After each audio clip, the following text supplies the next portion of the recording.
Maria Magdalena bukan istri Yesus sebagai imam, maka bagaimana mungkin ia berani mencium kaki Yesus? Ada orang tidak menikah karena pilihannya untuk berbakti atau mengikut Tuhan.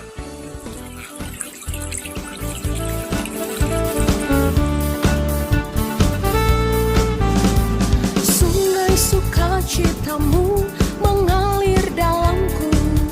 Oh yes. Hai temanku semuanya yang dikasihi Tuhan, Shalom. Kiranya Tuhan Yesus selalu memberikan kalian kesehatan dan damai sejahtera. Di kesempatan kali ini saya mau mereaction video dialognya antara Frankie Chandra dengan sang debaters. Dan tema yang diangkat dalam dialog ini adalah benarkah Yesus menikah? Untuk itu teman-teman nonton sampai selesai ya. Yuk kita simak videonya berikut ini. Mari Frankie dikasih kata-katanya. Oke, siap.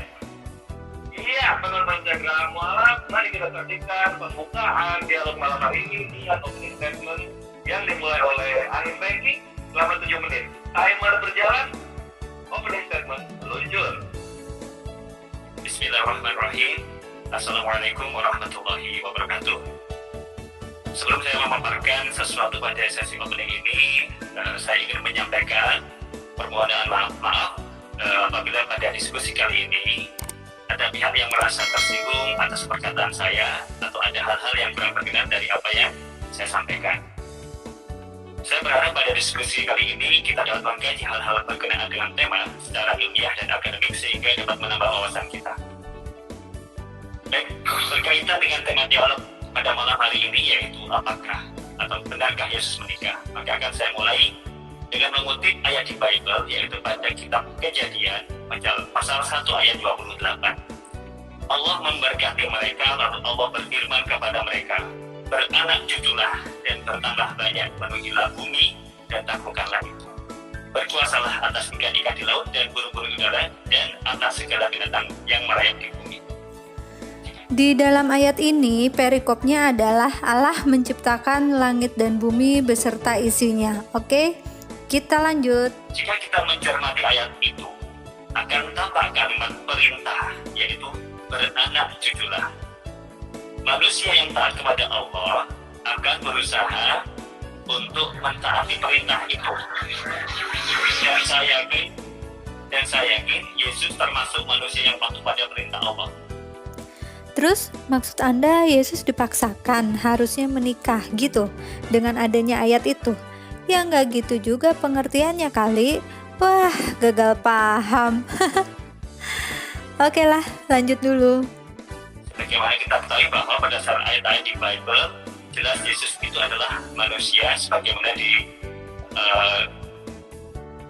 sebagaimana terjemah pada 2 Yohanes pasal 1 ayat 7 maupun. Sebentar Pak, sebentar ya. Teman-teman, kita buka yuk di 2 Yohanes 1 ayat 7 supaya nggak ngawur. Kita baca bareng ya di 2 Yohanes 1 ayat 7. Sebab banyak penyesat telah muncul dan pergi ke seluruh dunia yang tidak mengaku bahwa Yesus Kristus telah datang sebagai manusia. Itu adalah si penyesat dan antikristus. Di sini kita mau sama-sama belajar ya teman-teman. Kita mau melihat perikopnya dan kontekstualnya bagaimana. Ada judulnya di sini, tetaplah di dalam ajaran Kristus. Nah, kita bisa baca juga ayat-ayat sebelumnya atau ayat sesudahnya. Coba kita baca ayat 9-nya. Setiap orang yang tidak tinggal di dalam ajaran Kristus, tetapi yang melangkah keluar dari situ, tidak memiliki Allah. Barang siapa tinggal di dalam ajaran itu, ia memiliki bapa maupun anak. Jadi kita bisa mengerti nih teman-teman dengan baca ayat sebelumnya dan sesudahnya. Mengerti ayat yang dicomot oleh orang-orang yang tidak bertanggung jawab. Kalau menurut saya, bahwa yang tidak mengaku Yesus Kristus telah datang sebagai manusia itu adalah si penyesat dan antikristus gitu. Dan orang yang tidak tinggal di dalam ajaran Kristus tetapi yang melangkah keluar, artinya yang tidak mengimani bahwa Yesus Kristus itu telah datang sebagai manusia, itu berarti tidak memiliki Allah.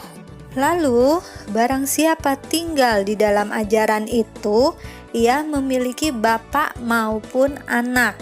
Nah, teman-teman, berarti kalau yang tetap mengikuti ajaran Yesus Kristus, dia orang yang beriman dan dia memiliki bapa maupun anak.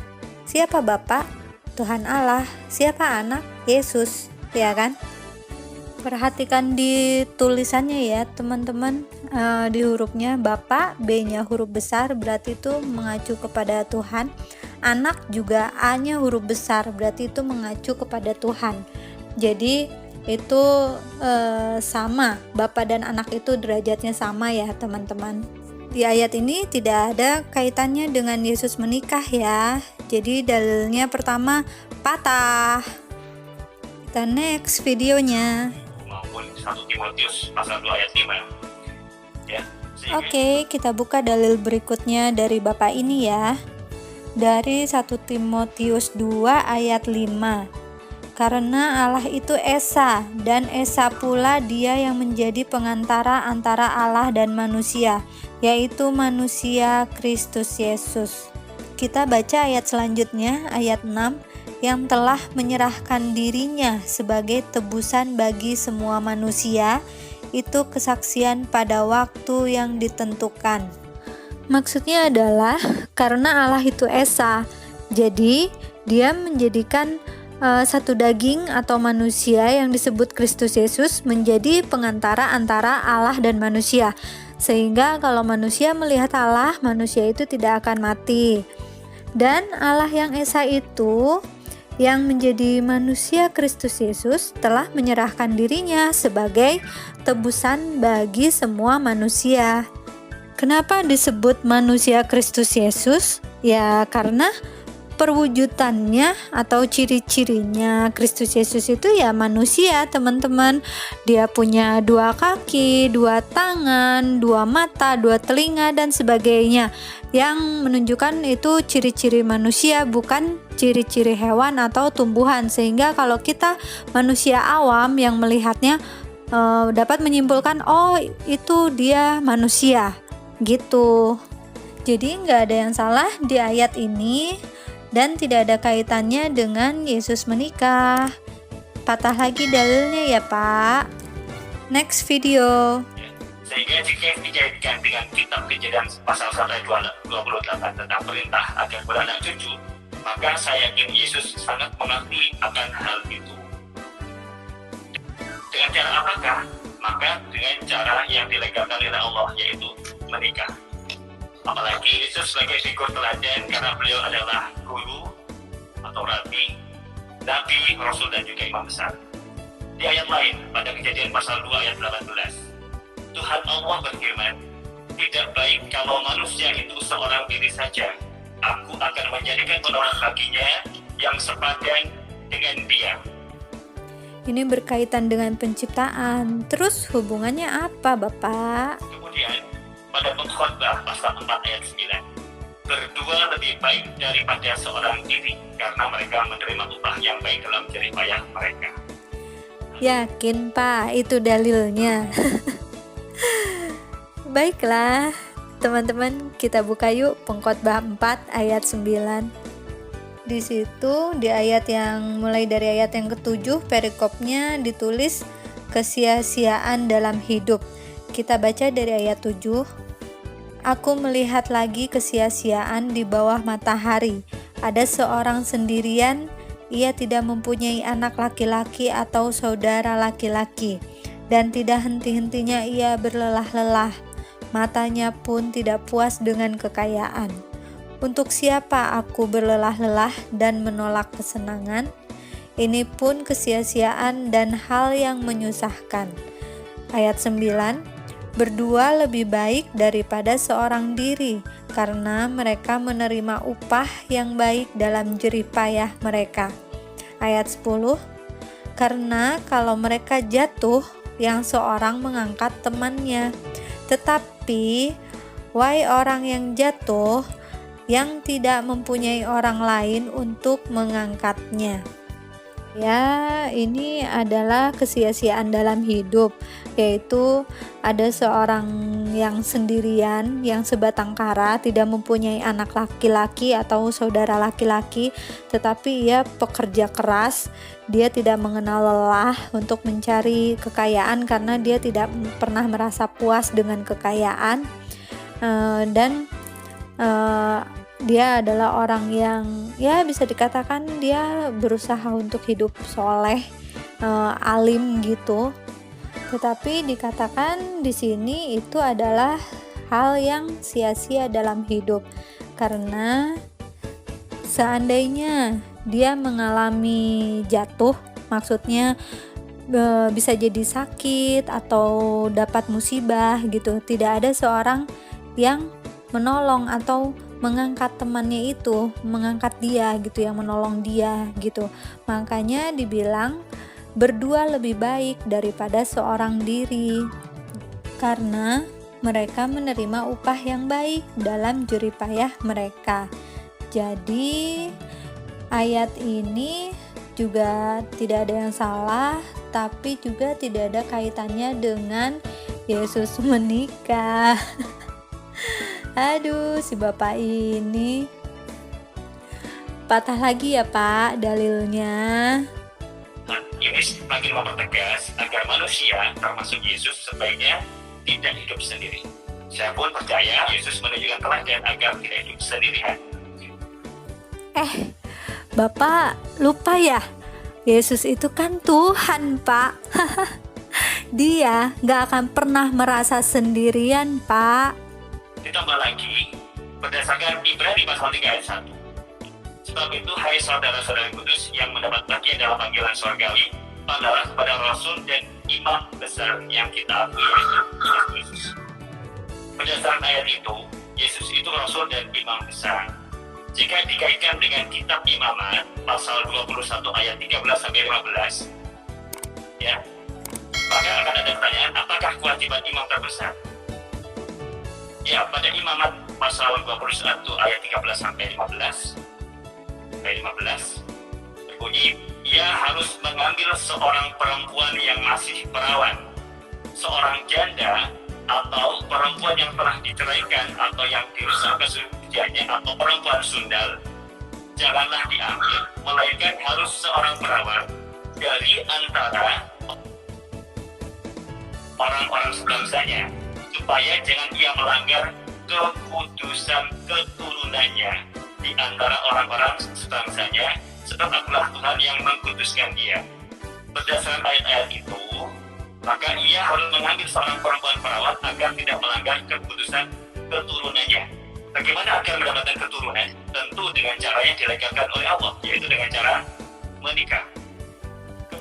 Di Ibrani 3 ayat 1 dikatakan bahwa Yesus itu rasul dan imam besar, tapi di situ juga jelas dikatakan bahwa Yesus lebih tinggi dari Musa, Pak. Jadi dia bukan rasul dan imam besar biasa, Pak, seperti imam yang lainnya, seperti rasul yang lainnya, itu berbeda, Bapak. Patah lagi ya. Terus di Imamat 21 ayat 13-15 ya. Di situ mengenai Tuhan berfirman kepada Musa agar berbicara kepada para imam dan anak-anak Harun. Itu keturunan Lewi, Bapak. Aduh, patah lagi deh. Kemudian pada ayat lain di Bible, yaitu pada Markus pasal 4 ayat 3, ketika Yesus berada di Betania di rumah Simon si Kusta dan sedang duduk makan, datanglah seorang perempuan membawa suatu buri-buri bola berisi minyak narwastu murni yang mahal harganya. Setelah dipecahkan leher buri-buri itu, dicurahkan yaitu ke atas kepala Yesus. Waduh, si bapak ini parah pungut-pungut ayatnya. Pak, di Markus 14 itu dibaca ayat sebelumnya dong dan ayat sesudahnya juga. Jadi Bapak mengerti itu maksudnya apa. Begitu Pak. Teman-teman, lihat perikop di pasal 14 ini, yaitu rencana untuk membunuh Yesus. Itu ya. Dan di sini juga ada perikopnya juga di ayat 3-nya itu Yesus diurapi. Jadi di sini nggak ada tuh ciri-ciri Yesus menikah, Yesus pacaran atau dan sebagainya gitu ya. Ngakak sih Bapak ini ya. Dengan dipertegas di ayat 8-nya, ia telah melakukan apa yang dapat dilakukannya. Tubuhku telah diminyakinya sebagai persiapan untuk penguburanku. Itu Yesus mau mati Pak, mau diserahkan, bukan mau menikah. Aduh.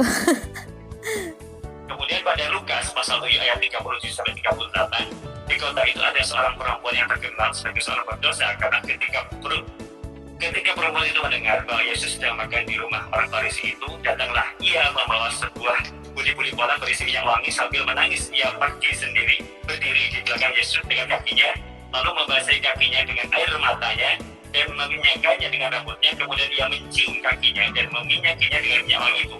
Kemudian pada Nah, ini lagi ngawur parah, Bapak. Teman-teman, kalau lihat dari ayat 36 sampai 50 gitu, kalau dibaca semua itu teman-teman pasti akan ngerti apa maksudnya dari ayat tersebut gitu. Dan pasti bakalan ngakak abis buat si Bapak ini. Udah jelas ditulis perikopnya di situ, Yesus diurapi oleh perempuan berdosa. Kalau memang ini prosesi pernikahan seperti yang dibilang si Bapak ini, pasti ditulisnya bukan perempuan berdosa ya teman-teman. Bisa jadi ditulisnya perempuan muda, perempuan cantik gitu, atau perempuan semok gitu ya. Aduh. Pak, baca dong apa kata Yesus di ayat 50. Kita baca ya teman-teman di ayat 50. Tetapi Yesus berkata kepada perempuan itu, "Imanmu telah menyelamatkan engkau. Pergilah dengan selamat." Terus Pak, kalau itu memang prosesi pernikahan, kenapa perempuan itu disuruh pergi Pak? Memangnya Bapak kalau nikah gitu di hari H, terus Bapak suruh istri Bapak pergi gitu, masih di hari H-nya udah pergi-pergi gitu. Aduh, kocak sih Bapak ini.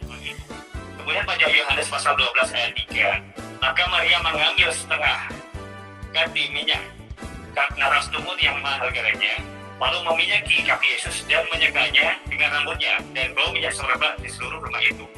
Maka akan timbul pertanyaan, bolehkah dalam tradisi Yahudi atau ajaran Yesus sendiri, perempuan bersentuhan dengan laki-laki yang bukan dalam hubungan saudara atau keluarga? Kemudian apakah perlakuan Maria terhadap Yesus, yaitu menyekarang dengan rambut, mencium kaki Yesus, meminyaki dengan minyak wangi, itu merupakan kejadian yang umum ataukah kejadian yang khusus? Apakah wanita menuangkan minyak kepada pria dan menyium kaki itu adab murid-murid kepada gurunya? Karena saya tidak melihat murid-murid Yesus melakukan hal itu.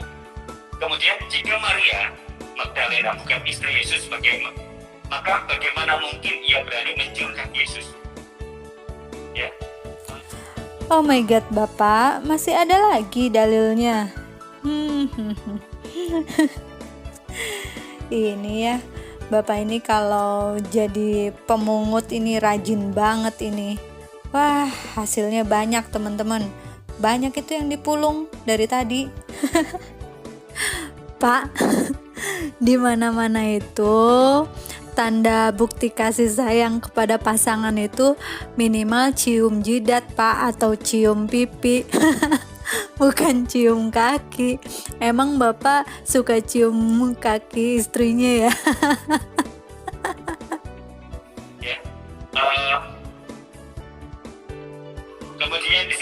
ayat-ayat itu sebenarnya lebih mirip dengan tradisi upacara pernikahan, ya, sebagaimana pada Kidung Agung pasal 1 ayat 2 sampai 4. Kiranya ia mencium aku dengan kecupan, karena cintamu lebih nikmat daripada anggur. Harum bau minyakmu bagaikan minyak yang tercurah namamu. Oleh sebab itu gadis-gadis cinta kepadamu, taruhlah aku di belakang, kami akan bersorak-sorai dan bergembira karena engkau. Kami akan memuji cintamu lebih daripada anggur, layaknya mereka cinta kepadamu.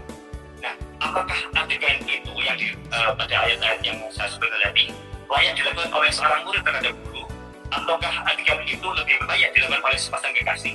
Ataukah lebih layak dilakukan oleh sepasang suami istri? Kita bisa mencermatinya, ya. Mencermati apa, Pak? Kidung Agung pula dibawa-bawa Bapak ini. Aduh, parah. Kemudian bukankah Yesus sendiri telah berkata pada Matius pasal 5 ayat 27-28, kamu telah mendengar firman, jangan berzina, tetapi aku berkata padamu, setiap orang yang memandang perempuan setelah menginginkannya sudah berzina dengan dia di dalam hatinya. Pak, woi, tenang Pak, tenang. Jangan membabi buta gitu Pak, kayak serangan fajar aja. Pak, dari semua ayat-ayat yang Bapak sebutkan tadi, di mana letaknya Yesus berzina, Pak? Ayat Matius 5 itu buat Bapak aja deh, yang kawinnya nggak cukup sekali. Baik, demikian opening kali ini. Terima kasih. Iya, kami Frankie untuk opening statement yang banyak sekali membawakan dalil-dalil untuk penguatannya. Itulah teman-teman hasilnya yang hobinya tukang pungut-pungut ayat dan mengobok-obok Alkitab tanpa dia tahu konteksnya bagaimana gitu, tanpa dia mengerti bahwa Alkitab itu kontekstual gitu ya. Akhirnya dia menyesatkan dirinya sendiri ya teman-teman, kesasar kemana-mana, nggak tahu arah tujuannya apa gitu. Aduh, kalau boleh saya kasih saran ya, Bapak Frankie Chandra ini, tolonglah belajar mengerti lagi isi Alkitab supaya Bapak tidak malu-maluin diri sendiri, Pak. Baiklah teman-teman, kita saksikan dulu open statementnya dari sang debaters. Let's go. Sekarang proses malam kita akan lanjut mendengarkan opening statement dari narasumber berikutnya, yaitu Bang Rudi Yohanes. Bang Rudi, jika siap katakan siap. Siap. Ya, terima kasih. Mari berjalan. Opening statement Bang Rudi. Silakan. Pertama-tama saya mengucapkan puji dan syukur kepada Tuhan Yesus yang bisa menghadirkan saya di ini, karena sebelumnya saya ada kendala dengan pita suara ya, dengan kemarin ada batu darah ya, tetapi sekarang puji Tuhan saya sudah bisa hadir kembali dan mewartakan Injil Kerajaan Sorga. Oh ya teman-teman, khususnya anak Tuhan, mari kita doakan selalu Bang Rudi Yohanes atau sang debaters, semoga lekas dipulihkan kesehatannya dan dibuang sakit penyakitnya oleh Tuhan kita Yesus Kristus. Oke, lanjut. Nah kawan-kawan, malam ini kami akan diskusi mengenai Yesus menikah, ya kan? Kalau ditinjau dari Alkitab, Yesus sudah menjelaskan di Matius 19 bahwa ada orang yang ditentukan tidak menikah dari rahim ibunya, bahwa ada juga orang yang menikah karena perbuatan orang lain, ada orang tidak menikah karena pilihannya untuk berbakti atau mengikut Tuhan. Ini ayatnya yang dimaksud oleh sang debaters dari Matius 19 ayat 12. Ada orang yang tidak dapat kawin karena ia memang lahir demikian dari rahim ibunya, dan ada orang yang dijadikan demikian oleh orang lain, dan ada orang yang membuat dirinya demikian karena kemauannya sendiri, oleh karena kerajaan sorga. Siapa yang dapat mengerti, hendaklah ia mengerti. Oke, next. Jadi di dalam perjalanannya Yesus tidak bernafsu. Memang benar, tuduhan seperti Kaf Cadel juga mengatakan Yesus kan disunat, artinya memiliki kelamin. Ya, Yesus memiliki kelamin. Apakah lantas Yesus memiliki nafsu? Kalau kita buka surah 6 ayat 101, juga disebutkan demikian. Mengapa Allah tidak beranak? Karena tidak memiliki istri. Artinya apa? Istri itu adalah jenis kelamin wanita, dan pasangannya adalah laki-laki atau suami, dan hasil hubungan badan maka terjadilah anak. Itu yang mau dijelaskan di sana. Kan demikian, ya. Jadi jangan setiap kalian mengatakan ada jenis kelamin maka dia memiliki nafsu. Saya nggak tahu apakah benar kalau misalnya Allah SWT seperti yang difirmankan ya tidak memiliki anak karena tidak menikah, tidak punya istri. Istri itu kan pasangan suami. Dan itu terjadi karena dinikahkan, antara Adam dan Hawa dinikahkan, maka mereka suami istri. Saya nggak tahu, ya. Nah, sekarang kawan-kawan, apakah Yesus menikah? Banyak orang menuduh bahwa istri Yesus adalah Maria Magdalena. Alasannya apa? Karena diminyaki. Sudah jelas ayat itu mengatakan mereka sedang mengadakan perayaan di rumah si Kusta, si Kusta ya. Bagi orang Yahudi, kusta itu adalah penyakit sampan, penyakit yang menajiskan. Maka di dalam keadaan orang kusta, di rumah orang kusta tidak bisa melakukan kegiatan ritual apapun. Ya, jadi ini perlu diperhatikan. Dan mengenai meminyaki, ya, orang sering mengatakan, wah itu prosesi pernikahan. Carikan saya prosesi pernikahan, meminyaki kaki dan menyeka pakai rambut. Kalau meminyaki kepala, oke, bisa jadi. Kalau meminyaki tubuh, muka, oke, bisa jadi. Sekarang kaki diminyaki. Dan itu di hadapan orang banyak. Sehingga tujuan zina tidak tepat. Kenapa tidak tepat?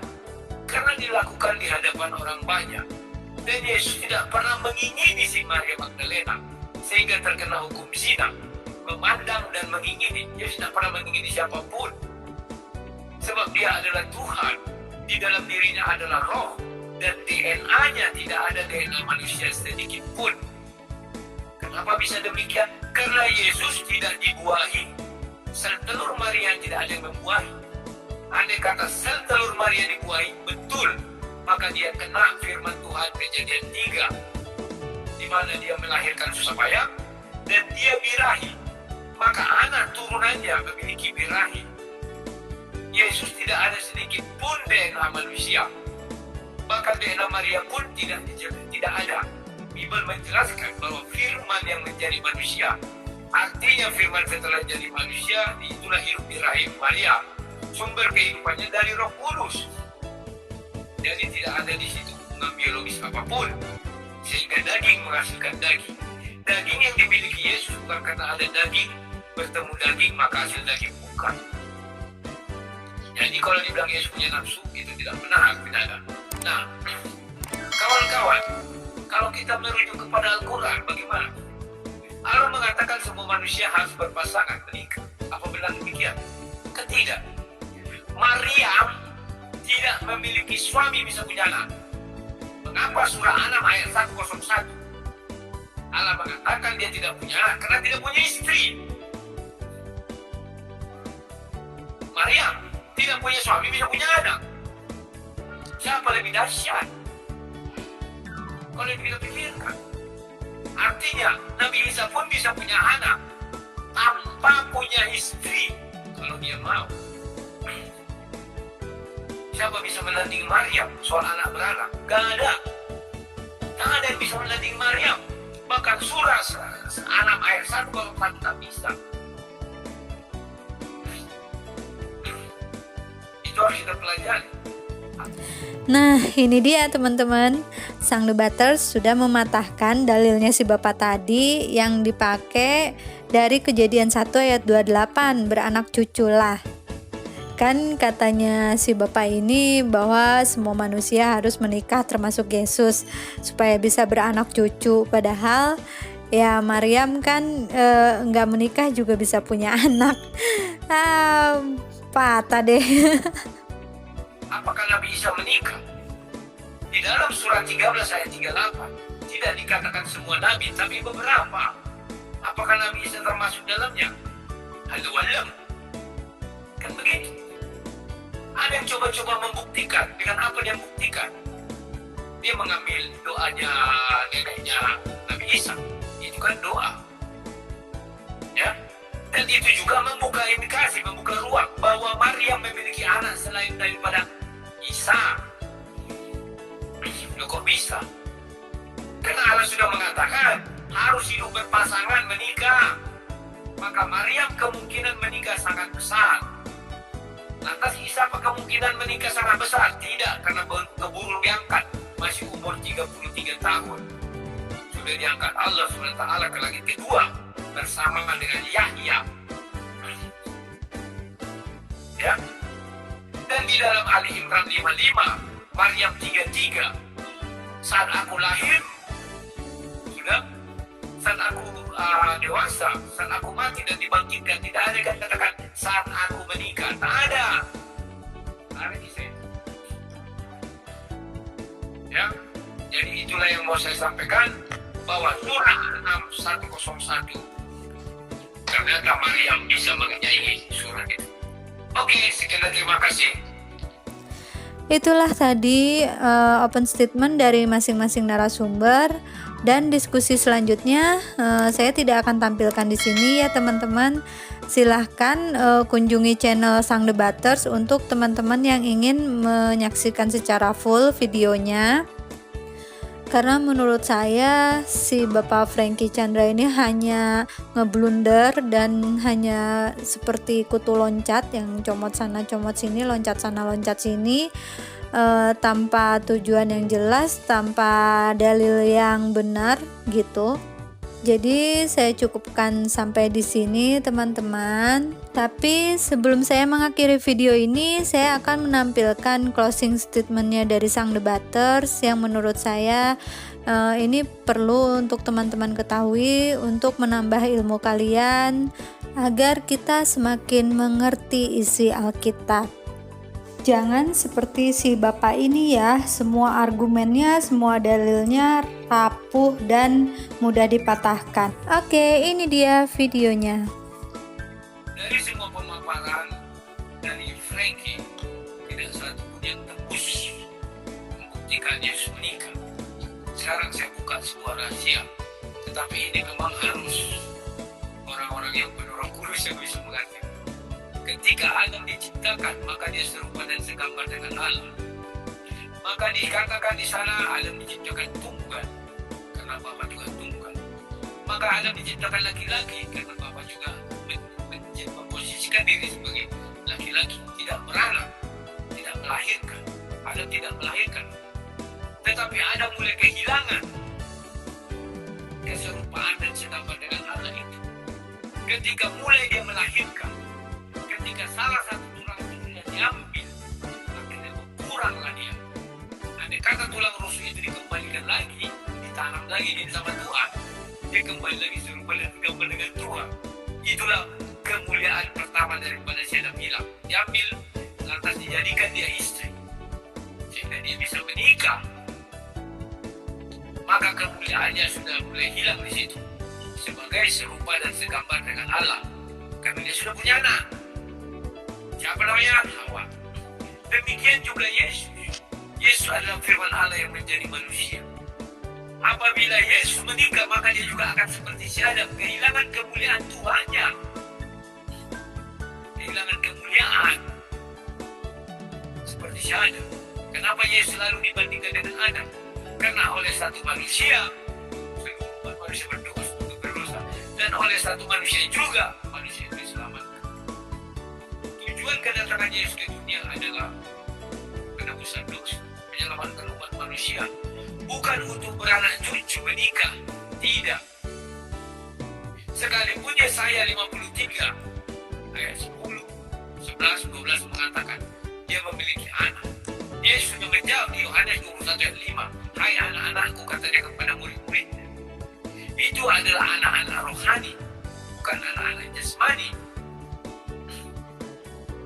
Ya, karena Yesus itu dari Roh Kudus. Dan dia adalah firman Allah yang menjadi manusia.